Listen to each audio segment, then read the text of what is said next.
ایک مرد اور عورت کی شادی ہوئی اور ان کی زندگی ماشاءاللہ خوشیوں سے بھری ہوئی تھی۔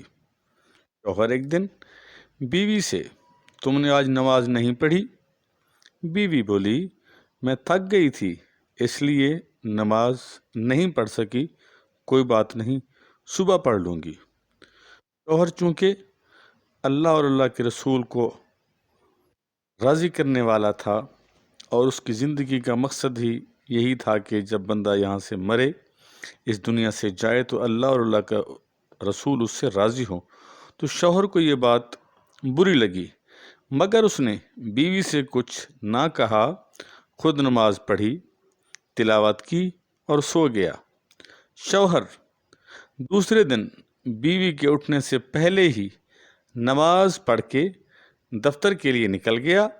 بیوی اٹھی، شوہر کو نہ پا کر بہت پریشان ہوئی کہ اس سے پہلے ایسا کبھی نہیں ہوا، اور اسی پریشانی کے عالم میں شوہر کو فون کیا لیکن کال اٹینڈ نہیں ہوئی۔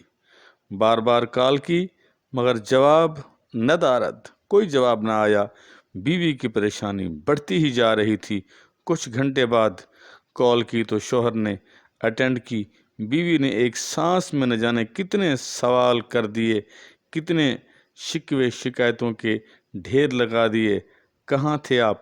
کتنی کالز کی میں نے، جواب نہیں دیا آپ نے، پتہ ہے نا یہ وقت مجھ سے کیسے گزرا ہوگا، تو آپ کو ذرا خیال نہیں ہے، کم سے کم بتا تو سکتے تھے۔ شوہر کی آواز اس کے کانوں میں پڑی کہ تھکا ہوا تھا اس لیے لیٹ گیا تو نیند آ گئی۔ بیوی 2 منٹ کی کال کر کے بتا دینے میں تو کتنی تھکاوٹ بڑھ جاتی ہے۔ آپ کو مجھ سے ذرا بھر بھی پیار نہیں ہے۔ سارے جہان کے شکوے شکایتیں جب بیوی اس سے کر چکی تو شوہر نے تحمل مزاجی کا مظاہرہ کرتے ہوئے جواب دیا، کل آپ نے بھی تو اس پاک ذات کی قول کو نظر انداز کیا تھا، اس پاک ذات کے حکم کو نظر انداز کیا تھا۔ کیا آپ نے حی علی الفلاح کی آواز نہ سنی تھی؟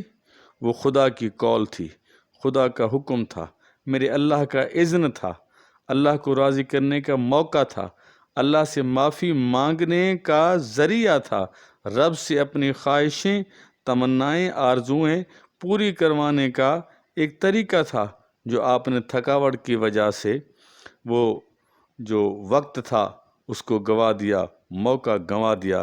اس وقت بھی 5 منٹ کی بات تھی، نماز پڑھنے سے آپ کی تھکاوٹ کتنی بڑھ جانی تھی۔ کیا آپ کو اپنے اس پروردگار سے اتنا پیار بھی نہیں جس نے آپ کو سب کچھ دیا؟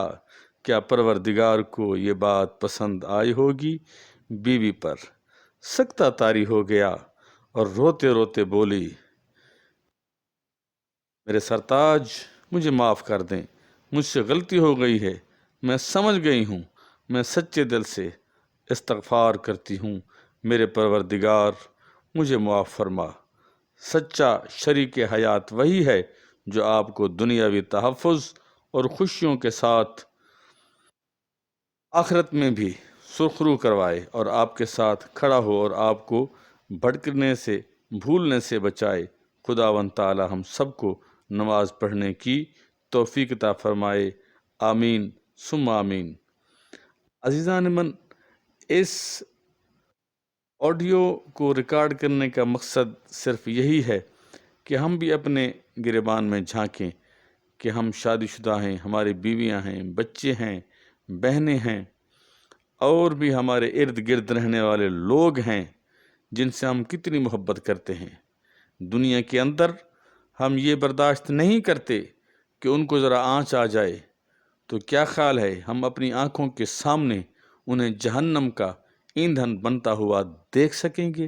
نہیں، کبھی نہیں دیکھ سکیں گے۔ سوچئے گا ضرور، اس بات کے اوپر ضرور سوچئے گا۔ اللہ تعالی ہم سب کا حامی و ناصر ہو۔ السلام علیکم ورحمۃ اللہ۔